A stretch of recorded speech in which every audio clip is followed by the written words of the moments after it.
Ah. Tu veux un peu de sel pour amener chez toi?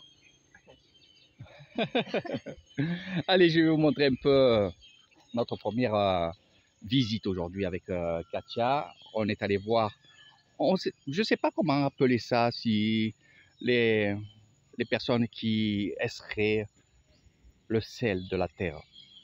Eh oui, pour ceux qui ne savaient pas, notre terre, certains endroits de la terre, ici à Nissan, il y a du sel. Et regardez, c'est vraiment du sel. Et elle va vendre ce sel, évidemment.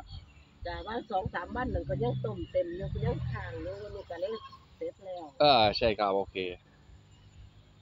Alors, pour faire ceci, donc le sel, il nous faut de la terre.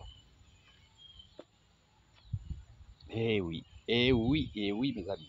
Il nous faut aussi, comme à l'époque, une barque à terre. Ça, c'est moi qui le nomme comme ça. Une barque. Pourquoi une barque? Parce que, en fait, avant, à l'époque, là, c'est vraiment comme avant. On prenait un très gros arbre, le tronc, on le creusait, comme là, vous pouvez voir. On fait un trou là-dessous, une roulotte qui est en PVC, une jarre ici. Et dans ce tronc qui est creusé, on va mettre quoi? Eh bien, on va mettre la terre. On va remplir de terre la barque et on va arroser, arroser, arroser, arroser. Et à mesure que ça va se tasser, on va rajouter de la terre et ainsi de suite. Bien sûr, l'eau qui va couler, ça sera de l'eau salée qui sera ici. Alors, ce qui est bien, c'est que tu n'as pas vu, Katia, viens. Ici, nous avons un petit bâton. Regardez, c'est une canne, du fil. Et là, nous avons, pour tester le sel, cette petite boule. En fait, cette petite boule, quand on va la plonger dans l'eau salée, pour voir la densité, vraiment la densité qu'il y a du sel, eh bien, cette boule, au lieu de couler, elle va rester en surface. Eh oui, mes amis, eh oui, mes amis. Et tout ça, c'est ancestral et c'est vraiment génial. Bon, une fois que l'eau va couler ici, on va la récupérer. On va faire une réserve, on va les mettre dans les bidons comme elle le fait. Mais aussi, pour extraire le sel de l'eau, il va falloir la faire, évidemment, chauffer. Et oui, et il y a le four ici. Dessous, on va mettre des bûches de bois qu'on va flamber, donc on va faire chauffer. On va évidemment, avec des seaux, remplir ce petit bac qui est en tôle. L'eau va s'évaporer. On va mettre aussi ces petits paniers parce qu'il y a des outils et ça va s'évaporer. Et qu'est-ce qu'il va faire? On va un peu touiller, c'est-à-dire qu'on va faire comme dans les salines. On va bien sûr amener le sel sur les côtés. Et on va bien sûr faire attention au feu de bois parce que après on va allumer le feu de bois, mais on va essayer de faire un point chaud. Et le point chaud, c'est quoi? Eh bien, c'est le milieu de ce bac. Ça veut dire qu'au tout début, on va balancer des morceaux de bois et on va chauffer toute la tôle, donc à droite, à gauche. Et après, petit à petit, on va gérer le feu et que ça soit le trou. Et on va prendre des outils, évidemment. Donc ces paniers-là vont être posés, je vous le montre. Ces paniers-là vont être posés ici. Ici, voilà, ici, regardez, ça c'est en bois. Donc une petite palette en bois. avec un petit bois. Alors cet outil-là, évidemment, pour moi ça vaut de l'or parce que c'est son outil à elle, c'est à elle. Et qu'est-ce qu'on va faire, comme je vous ai dit, on va faire un point chaud sous le panier. Et avec cette petite palette, clac, clac, on va mettre le sel, évidemment, de côté. Mais bien sûr, il ne faut pas qu'il brûle.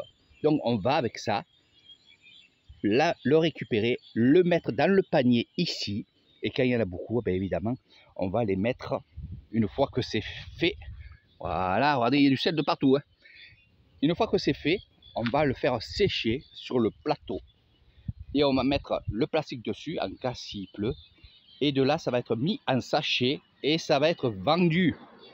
Et oui, elle vend le sel. Donc, voilà un peu comment ça se passe ici. Quand le travail, bon, aujourd'hui, il y a une fête, elle ne travaille pas. Ils travailleront dans 2 jours, je crois. Mais on reviendra. On reviendra et je vous montrerai ça, bien sûr, avec l'eau qui coule et ainsi de suite. Voilà un peu l'histoire du sel. Alors moi, au tout début, je ne savais pas qu'on pouvait extraire le sel de la terre. Et toi, Katia, je dis toujours Cathy, tu ne le savais pas toi aussi? Tu as vu qu'on apprend toujours des choses? Et il n'y a pas que ça, il y a plein de choses que tu ne sais pas aussi qui se fait ici. Mais c'est vrai que ça, on ne nous le montre pas. Et tu trouves ça super, super, super, super, super. C'est de la terre comment argileuse? Ah ben c'est des terres que tu as, des rizières. C'est de la terre, carrément. Mais sauf qu'il y a des endroits de terre qui sont plus salés que d'autres. Il y a des terres qui sont salées. Et là, on va aller récupérer la terre où elle est salée. Il y a des endroits ici, hein, voilà.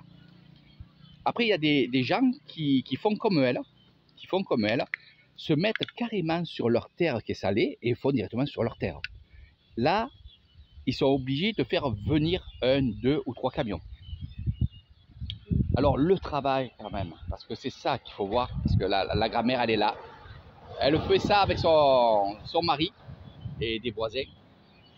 Mais une fois qu'on a passé